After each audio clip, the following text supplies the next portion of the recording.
Nul ne peut réussir seul. Ça, on le sait. Ce qu'on ne sait pas, souvent, c'est qui sont les personnes qu'on doit avoir auprès de soi pour atteindre nos objectifs, pour avancer plus vite vers nos objectifs. L'ascension demande un entourage structuré. Aujourd'hui, je vais te présenter 7 profils que tu dois avoir dans ton cercle tracteur. 7 personnes indispensables qui vont t'aider dans ta course vers le sommet, vers l'épanouissement, vers l'accomplissement et qui vont te permettre de te maintenir une fois que tu seras arrivé à destination. Parce qu'en réalité, on n'arrive jamais. Lorsqu'on arrive quelque part, eh bien, il y a un point encore plus haut qu'on veut atteindre. Et le plus dur, ce n'est pas d'y arriver, c'est d'y rester. Prenez de quoi noter, on en parle tout de suite. Je suis Régis Sezin, entrepreneur multipotentiel, conférencier, formateur et artiste. Je partage avec vous sur cette chaîne du contenu propulsif pour vous aider à rêver, oser et créer. Hello les rocks, j'espère que vous êtes solides. Moi je suis en parfaite forme et je suis plein de gratitude envers l'univers et le Big Boss.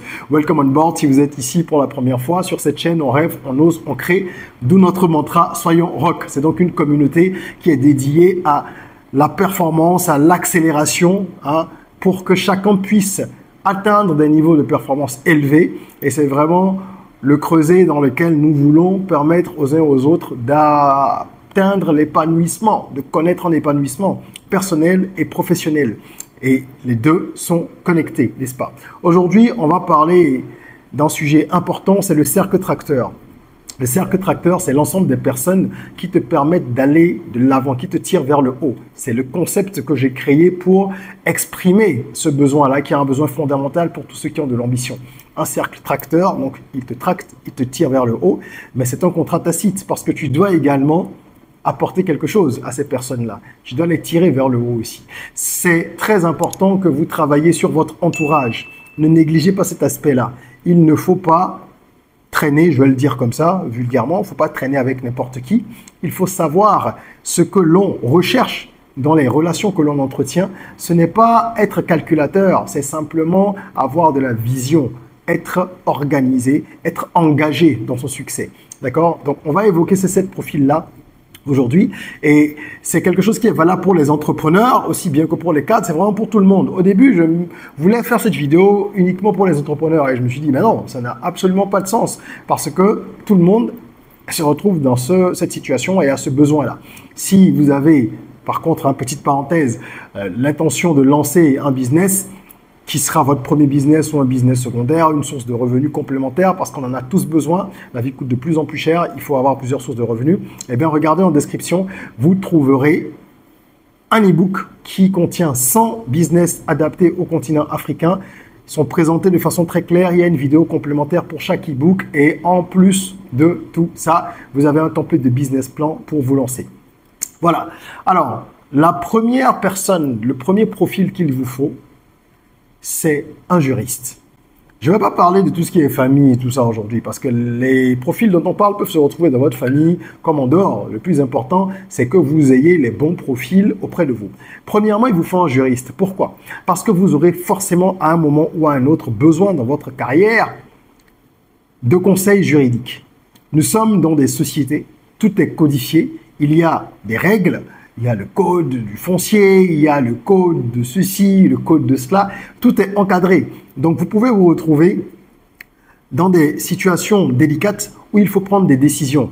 Et ces décisions-là, il faut qu'elles soient prises à la lumière des lois, des textes. Il faut que vous puissiez vous appuyer sur des gens qui savent ce que dit la loi, qui savent également comment contourner légalement la loi pour vous sortir d'affaires, pour également vous donner l'avantage dans des négociations. Comment est-ce que vous allez rédiger un contrat? Si vous êtes un cadre et que vous voulez postuler, enfin vous postulez à un poste qui est plus élevé dans la hiérarchie de votre boîte ou alors que vous allez dans une autre entreprise ou qu'on veut vous licencier par exemple de façon abusive, il y a tellement de cas, eh bien vous devez pouvoir vous appuyer sur une personne de confiance compétente qui va vous dire attention, c'est pas possible, ils n'ont pas le droit de faire ça.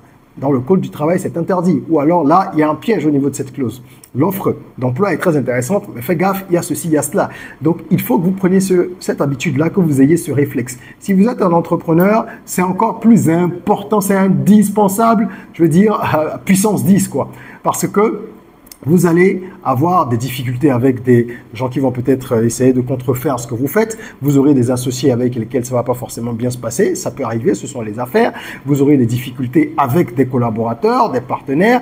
Vous aurez besoin d'un juriste à tout moment. Donc, il ne s'agit pas d'aller embaucher quelqu'un que vous allez payer tous les mois parce que vous n'avez pas forcément ce besoin-là, ni les ressources. Mais c'est une personne qui doit pouvoir être sollicité ponctuellement pour résoudre des problèmes. Donc ça, c'est indispensable d'avoir un juriste qui protège vos intérêts, qui s'assure que vous ne fassiez pas les choses n'importe comment, parce que c'est très fréquent de trouver des personnes qui, après avoir commis une bêtise, on va dire les choses simplement, se retrouvent dans des situations tristes, et se disent « Ah, si j'avais consulté un juriste ». Donc, ça peut être un avocat, ça peut être un juriste d'affaires. Il y a plein de subdivisions, comme vous savez, dans le droit. Mais il vous faut de toute façon un homme de droit qui maîtrise tous ces éléments-là. Ensuite, en deuxième position, il vous faut un conseiller financier. L'argent, c'est un sujet dont on parle peu dans nos sociétés, alors que c'est un sujet central dans la vie de tous les jours. Vous devez avoir une personne compétente, toujours, à chaque fois, qui connaît les rouages de la finance moderne et qui est capable de vous aider à faire des investissements, qui est capable de vous conseiller, qui est capable de vous aider à sortir des passes difficiles lorsque vous avez peut-être eu un coup du sort, un revers du sort, ou alors vous avez contracté une mauvaise dette. C'est des choses qui arrivent, peut-être que vous vous en êtes rendu compte après coup, vous êtes peut-être coupable, peut-être que vous ne l'êtes pas. C'est pas ce qui compte. Ce qui compte, c'est de pouvoir régler les problèmes. Et au-delà des problèmes, de pouvoir également profiter des opportunités. Donc, dans votre entourage, il faut avoir une personne de ce type-là, dans votre entourage proche. Une personne qui va être un financier ou un conseiller financier, quelqu'un qui est capable de vous orienter et de vous dire « Attention, il faut aller là, il faut aller là, je te recommande de faire ceci, je te recommande de faire cela ». Bien sûr, ce ne sont pas non plus des médiums, ils font des erreurs, ils ne sont pas censés tout connaître, tout savoir. Les marchés sont également très imprévisibles à des moments donnés, mais c'est toujours mieux d'avoir un conseil dans ce domaine que de prendre des décisions tout seul parce que vous n'êtes pas habilité à le faire, vous n'êtes pas un spécialiste. Et n'attendez pas d'avoir forcément beaucoup d'argent pour vous dire « Oui, là maintenant j'ai besoin d'un conseiller financier ». Non, ce sont des habitudes à prendre tôt. Ce que vous devriez faire, c'est déjà d'avoir un conseiller virtuel, c'est-à-dire de regarder des vidéos sur des chaînes spécialisées pour apprendre comment fonctionne l'argent, l'intelligence financière. Vous pouvez acquérir également notre livre « L'art de maîtriser l'argent » qui est un livre vraiment destiné aux plus jeunes et aux moins jeunes, où on apprend à comprendre l'argent, comment ça fonctionne, l'argent, comment on épargne, comment on investit. C'est dans les grandes lignes, parce que c'est un livre, c'est une prise en main, on va dire, de ce concept-là, mais c'est déjà très utile, d'accord? C'est de l'initiation et un peu plus que de l'initiation même. On vous donne les directives pour que vous puissiez commencer à développer votre intelligence financière. Donc, il suffit de nous contacter si ce livre vous intéresse. Il y a des jeux dedans, des illustrations, des quiz. C'est vraiment fait de sorte à ce que les plus jeunes puissent apprendre en s'amusant, mais même les moins jeunes, encore une fois, vont trouver beaucoup d'éléments qui vont les aider. Parce qu'en Afrique, on a cette difficulté-là. C'est que l'intelligence financière, elle n'est évoquée nulle part, ni à la maison, ni à l'école. Et il y a beaucoup de dégâts qui sont, malheureusement, finalement, dans la société, beaucoup de dégâts qu'on remarque parce que les gens ne savent pas comment gérer leur argent. Donc, allez chercher un conseiller financier et vous allez voir que ça va vous faire du bien. Déjà, formez-vous, lisez ce livre, lisez d'autres livres, regardez des vidéos et progressivement, vous trouverez le moyen de vous appuyer sur une personne ressource qui va intégrer votre cercle tracteur. Troisième personne, c'est le bras droit, comme on dit parfois. Moi, j'aime plutôt appeler ça un homme de main. On a tous besoin d'un homme de main. Et l'homme de main aussi a son homme de main. On dit homme de main, ça peut être une femme. Bon, donc, peu importe, vous avez compris le principe. C'est une personne sur laquelle on peut compter à tout moment. Ce sont des gens qui sont loyaux, discrets, à qui on peut se confier, dans une certaine mesure, attention, parce que on ne révèle jamais tout à personne, mais on doit pouvoir s'appuyer sur ces personnes-là qui nous aident à résoudre des problèmes pratiques dans différents domaines. Tous ceux qui réussissent ont des hommes de main. Je vous donne une image simple. Si vous avez regardé la série House of Cards, Il y avait un monsieur, j'ai oublié les noms, hein, moi ça fait longtemps que je l'ai regardé, mais le personnage principal avait un homme de main. À un moment donné, les choses se sont gâtées. C'est aussi le risque parce que ce sont des gens qui détiennent beaucoup d'informations sur vous, qui connaissent vos secrets, mais vous ne pouvez pas ne pas avoir d'homme de main parce que vous ne pouvez pas tout faire.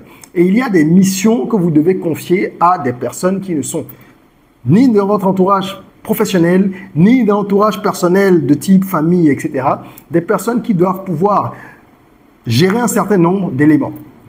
D'accord? Gérer un certain nombre d'éléments pour vous. C'est des gens disponibles, des gens qui sont prêts à tout. Il faut le dire clairement, généralement pour vous. Il y a une contrepartie. Bien sûr, vous devez pouvoir aider ces personnes-là d'une manière ou d'une autre. Et souvent, ce sont des gens qui vont avoir de l'admiration pour vous, avec le risque que l'admiration, lorsqu'elle atteint certains niveaux, peut devenir de l'envie, de la jalousie. Ça peut mal tourner, mais c'est à vous de savoir comment doser les choses. C'est ce que vous ne pouvez pas faire parce que vous n'avez pas le temps de le faire, parce que vous ne devez pas le faire. Par exemple, il faut quelqu'un pour ça. Lorsque vous êtes à certains postes, vous ne pouvez plus aller dans certains endroits ou faire certaines choses. Oui, c'est ainsi. Et donc, il faut des gens pour vous représenter et pouvoir accomplir certaines missions. C'est indispensable. Posez la question autour de vous à des personnes que vous identifiez et qui, selon vous, ont réussi, selon vos critères à vous de réussite, et vous verrez, elles confirmeront ce que je dis. Il vous faut absolument avoir un homme de main. C'est indispensable. Ensuite, on a le mentor en 4e position. Le mentor, c'est cette personne-là qui est déjà allée où vous voulez aller, qui s'est déjà rendue là où vous voulez vous rendre. Elle est déjà là-bas.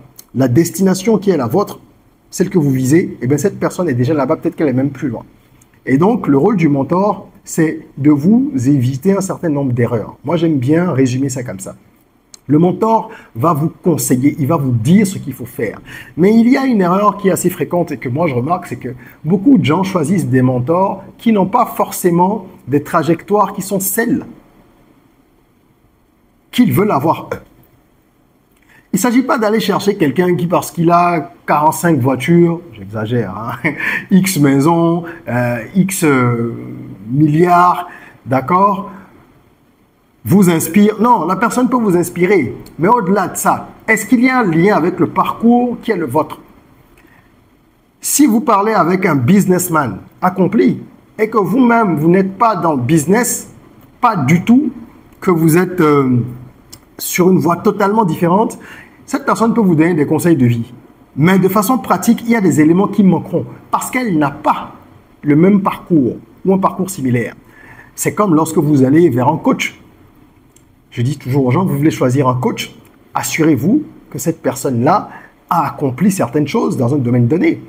Moi, je ne ferais pas du business coaching si je n'avais pas eu des succès et des échecs dans le business, parce que c'est tout ça qui fait l'expérience. D'accord? Si vous allez vers un conseiller matrimonial et que c'est quelqu'un qui n'a jamais eu de relation suivie, comment il va vous conseiller sur votre mariage? Il y a des aberrations aujourd'hui. Donc, ne tombez pas dans ces pièges-là. C'est pareil pour un mentor. Le mentor, vous devez le choisir en fonction de différents critères, c'est vrai, mais il faut que ce soit une personne qui a déjà vécu ce que vous voulez vivre et qui a assez de recul pour vous dire, attention, ne fais pas ça là. Et puis, dans 2-3 ans, tu seras à tel niveau à peu près, vu ta progression. Tu vas avoir tel piège sur le chemin.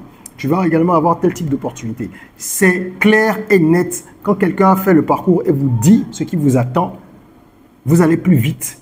Parce que ce qu'il vous dit là, ça va arriver. Il y a des éléments, des facteurs qui se répètent dans certains types de parcours dans la vie.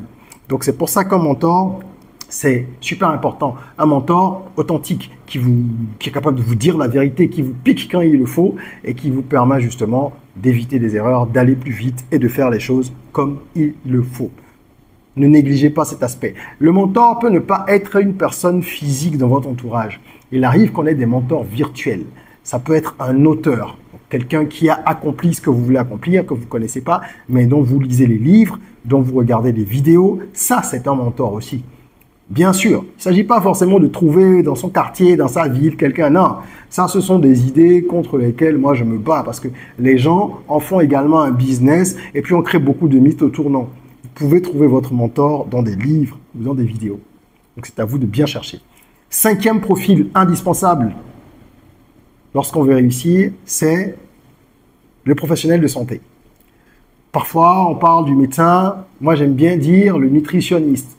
Pourquoi? Parce que je pense que quand on a un bon nutritionniste, on peut éviter en grande partie les problèmes de santé. Et donc, il est plus important de prévenir que de guérir. En Chine, dans la médecine traditionnelle chinoise, par exemple, figurez-vous que les médecins jouaient le rôle de nutritionniste et plusieurs autres rôles. C'est-à-dire que les gens allaient les consulter de façon préventive. Et ils leur donnaient un genre de salaire, je ne sais pas comment ça s'appelle, de façon régulière, pour ces conseils-là de prévention. Et grâce à ces conseils, ils étaient très peu malades. Parce que le plus important, c'est de prévenir. Bref, aujourd'hui, ce n'est pas aussi simple que ça, je l'avoue. Donc, si c'est un médecin qu'il vous faut, parce que vous avez peut-être déjà quelques difficultés de santé, des petits bobos, ou des graves, ce que je ne vous souhaite pas. Dans tous les cas, si c'est ce qui est, il faut avoir un médecin qui vous conseille. Et lorsqu'on est amené à traiter avec différents professionnels, il faut quand même avoir un point focal. Quand on dit par exemple un médecin de famille ou un médecin traitant, c'est important. Donc que ce soit le médecin ou le nutritionniste, il faut quelqu'un qui vous suive parce que la santé, c'est votre plus gros capital. C'est l'actif numéro 1.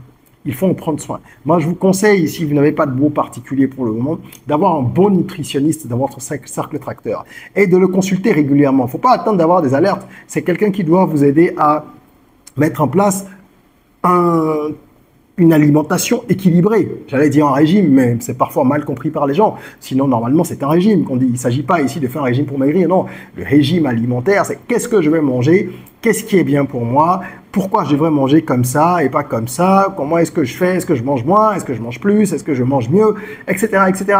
Et ça va vous permettre de maintenir justement le plus important, c'est-à-dire la santé, parce que sur la durée, sur le court terme, le moyen et le long terme, c'est ce qui compte le plus. Moins vous serez malade, mieux ce sera pour vous, mieux ce sera pour vos objectifs, mieux ce sera pour votre vie. Donc, c'est important, important, important. Numéro 6, c'est ce que j'appellerais le repère éthique. Je ne voudrais pas dire spirituel ici, mais ça peut être le cas. Ça peut être un maître spirituel pour certains, ça peut être pour quelqu'un, par exemple, qui est catholique, pratiquant, ça peut être un curé, pour un musulman, ça peut être un imam, etc. Pour quelqu'un qui est dans d'autres courants, ça peut être un maître avec le titre qui convient. Mais dans tous les cas, il vous faut une personne qui est capable d'aborder avec vous les aspects spirituels de la vie. Et quand je dis éthique, c'est parce que la spiritualité et l'éthique souvent se rejoignent.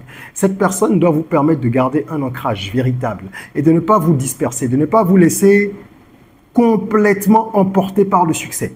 Déjà, lorsque vous n'avez pas encore ce que vous voulez, il faut garder une certaine neutralité dans vos émotions, avoir confiance en l'avenir. Et c'est toujours plus simple lorsqu'on est accompagné. Si vous avez un certain éveil spirituel, une certaine évolution spirituelle, vous n'aurez pas forcément besoin de cette assistance-là en continu. Mais vous en aurez quand même besoin, parce que même les maîtres ont des maîtres. Et lorsque vous êtes dans une situation où vous n'avez pas de base spirituelle solide, c'est encore plus indispensable. Ce n'est pas forcément aller confier toute sa vie à un pasteur, à un homme de Dieu, comme on dit. Non, ce n'est pas ça. Mais c'est avoir un repère, quelqu'un avec qui vous pouvez parler de certaines choses. Pas de tous vos secrets. Je le répète, on ne dit pas tout. À personne, on ne dit tout. Mais vous devez pouvoir prendre conseil de façon subtile chez ces personnes-là et pouvoir établir une certaine hygiène de vie d'un point de vue spirituel. Est-ce que vous faites de la méditation? Est-ce que vous priez? Est-ce que vous décidez de pratiquer la charité de façon régulière? Tout ça, c'est dans la spiritualité. Donc, en plus de vos lectures, de vos recherches, j'espère que vous faites tout ça, il faut pouvoir vous entourer de personnes de ce genre. Au moins une. Même s'il y en a plusieurs, il faut qu'il y en ait une qui soit votre point focal, votre repère, et ça va vous permettre de ne pas vous perdre dans l'ego. Parce que quand on avance et qu'on n'a pas encore ce qu'on veut, c'est pas l'ego le problème, c'est la motivation. Il y a des gens qui sont défaitistes, etc.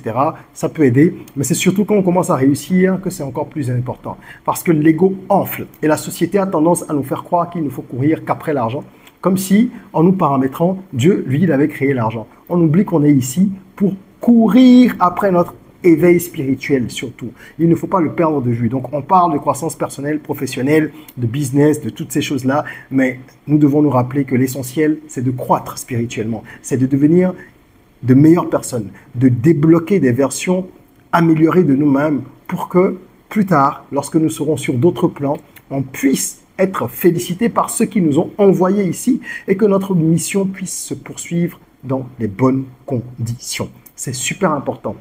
D'accord? Donc, cherchez à avoir un vrai repère spirituel et faites à défaut au moins beaucoup de lectures, de recherches, parce que le vrai maître, il est en nous. Mais le temps qu'on le trouve, on a parfois, souvent besoin d'être guidé jusqu'à pouvoir l'activer en nous-mêmes et être après en connexion directe avec notre maître intérieur. Et je finirai par le 7e profil qui est le connecteur. Le connecteur, c'est cette personne-là qui, on peut même dire connecteur stratégique. C'est cette personne qui, en fait, a du réseau, beaucoup de réseau, et qui est capable de vous trouver un rendez-vous en 2 temps 3 mouvements. Cette personne qui est capable d'actionner 2, 3 leviers pour vous obtenir une faveur ici ou là. Pas forcément une faveur, ça peut être mal compris si je dis ça comme ça, mais un rendez-vous ou un numéro de téléphone ou une information, parce que parfois il vous suffit juste d'avoir une information, mais pour avoir cette information, il faut parler à quelqu'un qui est proche de l'information. Et vous ne pouvez pas connaître tout le monde. Même si vous avez du réseau, vous ne connaîtrez pas tout le monde. Il y aura toujours quelqu'un qui connaît plus de monde que vous. Donc, ne négligez pas ce profil et faites attention à ne pas sous-estimer les gens sur ce point-là. Moi, je connais des personnes qui, honnêtement, ne payent pas de mine. Vous les verrez en ville, vous n'imaginerez même pas la quantité de connexions qu'elles ont et la puissance des relations qu'elles ont. Des gens qui parfois sont en taxi-moto, qui ont des conditions sociales très modestes, peut-être beaucoup plus modestes que vous, mais qui peuvent vous débloquer des situations en 2 minutes pendant que vous, ça vous prendrait une éternité. Donc, lorsque vous cherchez à avoir ce genre de personnes dans votre entourage, il faut ouvrir les yeux et ne pas vous limiter à ce que le statut social peut vous faire croire. Et d'ailleurs, de façon plus générale, ce n'est pas le statut social qui doit vous faire choisir les gens qui sont dans votre cercle. Humainement, nous devons être connectés aux gens et à leurs valeurs. Ensuite, il y a des personnes auxquelles on est connecté pour un objectif précis. Ça, c'est autre chose. Mais il ne faut pas que la norme dans la sélection de vos relations, ce soit le statut social. Voilà. Ce sont les 7 profils qui me paraissent indispensables. Il y en a d'autres, mais ces 7-là, c'est vraiment indispensable pour toute personne qui veut réussir. Et si vous êtes entrepreneur, encore une fois, c'est encore plus important pour vous. Merci d'avoir suivi cette vidéo. Si elle vous a appris quelque chose et que vous avez apprécié le contenu, mettez un petit like, partagez-la parce qu'il ne faut pas garder les bonnes choses que pour soi. Et laissez un commentaire si vous pensez qu'il y a des profils aussi importants que ceux que j'ai évoqués, mais que je n'ai pas évoqué justement. Partagez avec nous vos impressions, c'est ainsi que nous nous enrichirons les uns les autres. En attendant qu'on se retrouve pour une nouvelle vidéo, prenez soin de vous, de votre corps, mais aussi et surtout de votre mind. Rêvons, osons, créons, soyons rock.